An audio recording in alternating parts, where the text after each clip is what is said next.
Hey guys, Brady here, and I know I probably reviewed this movie a long time ago, but I just watched it again recently, the first Mummy, and yeah, I just picked this up today at Walmart along with Split, and because I really wanted to rewatch the movies, well, except for the third one, because the third one is complete ass, but I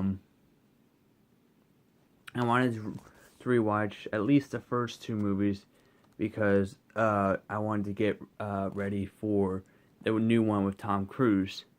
Um, Before I get started, I'd like to say I love marathoning a movie series. But is there? I want to know, has there ever been a film series where you just skip over one of the sequels because you can't stand that one movie? For me, certain if I wanted to marathon like a certain series, I usually skip over, like for example, Fast and the Furious series. I'd probably skip over Tokyo Drift. The Mummy series, I'd probably skip over Tomb of the Dragon Emperor. If I wanted to rewatch the RoboCop movies. RoboCop, not RoboCop. I can't believe I just said that. Um, I'd skip over RoboCop 3. I'm just skipping over the third movies, it seems like. But it's true. Number 3 usually sucks. And so on and so forth. And that's probably what I'm going to do with this movie also. This series also. So, without further ado, let's just get on with the review for The Mummy.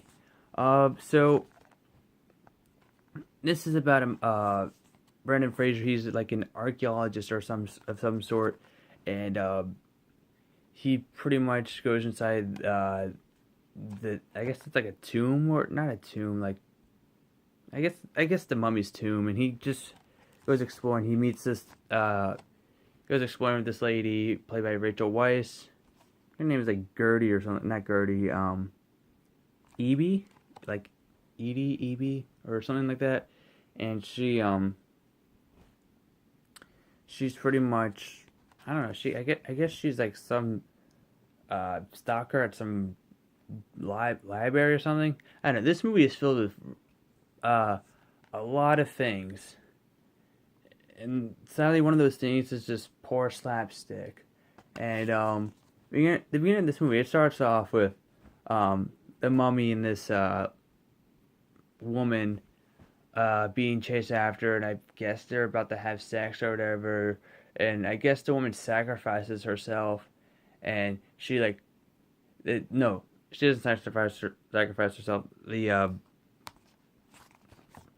mummy, gets captured, and they kind of like bury him alive. This happens in like something BC, and then the lady just like kills herself and like stabs herself in the stomach, and you see it like a silhouette of it. It's like in a shadow, and then we cut to Brendan Fraser in the middle of a war, and then we cut to Rachel Weisz, who's a librarian, and this scene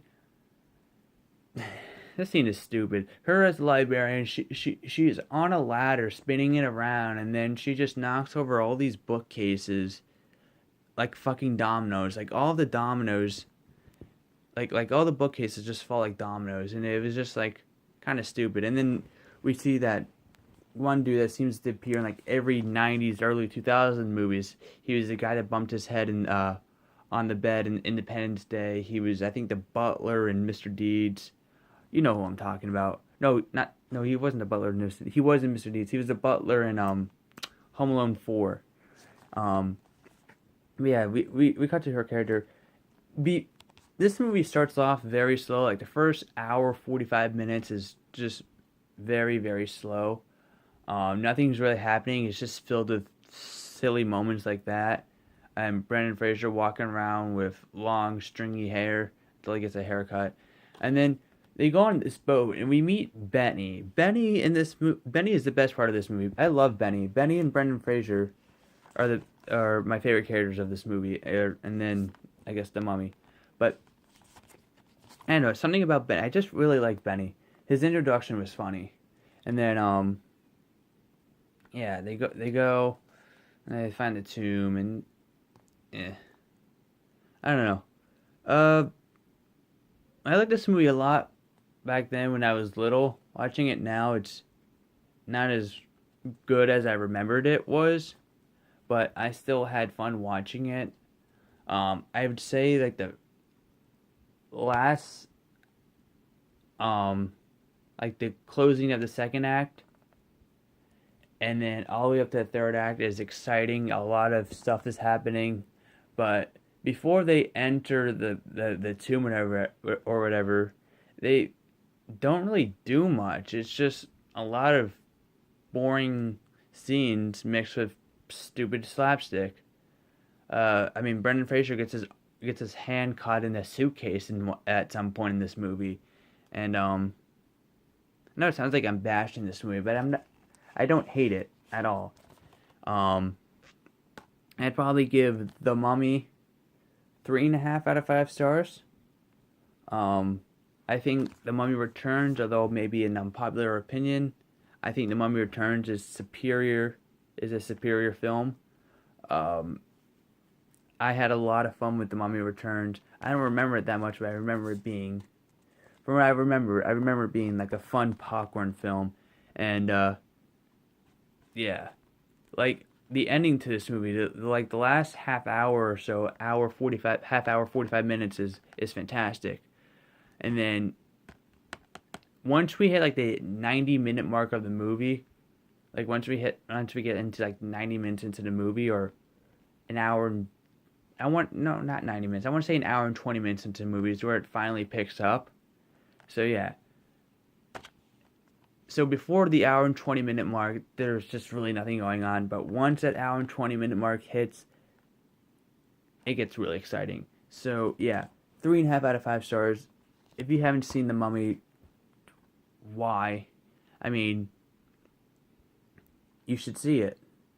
It's a it's a cheesy '90s classic. Brendan Fraser was great in this movie. Was great in the movies. Well, besides the third one, I don't ever want to watch the third one again, especially after seeing that Brendan Fraser got a hook in his neck in that movie. I can't rewatch that. It's stuff like that. I know it's fake, but stuff like that just makes me like, ugh, inside. It's like, wow. I It's the only thing I remember from The Mummy 3 is Brendan Fraser getting a hook in his neck after while he's fishing.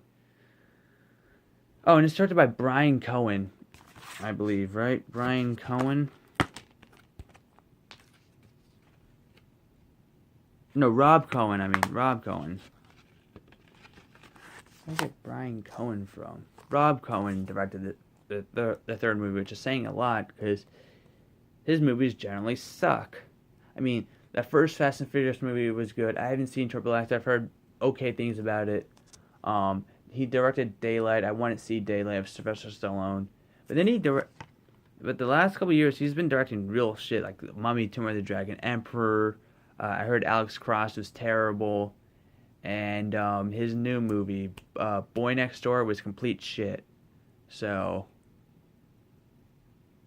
I think he's like a one-hit wonder because the Fast and the Furious is pretty much the only movie that people talk about of his. But anyway, so yeah, Mummy. Watch The Mummy. At least watch it once if you haven't seen it, and then watch the sequel, and then skip over 3 because 3 is just an embarrassment to cinema. Like, if you haven't seen 3, don't worry, you're not missing anything. This movie, The Mummy 3, was released within like a week of Journey to the Center of the Earth, which is another Brendan Fraser movie that came out in 2008. So I remember that and Journey were released back to back. They both came out in like August '98. Anyway, or August 2008. I'm rambling.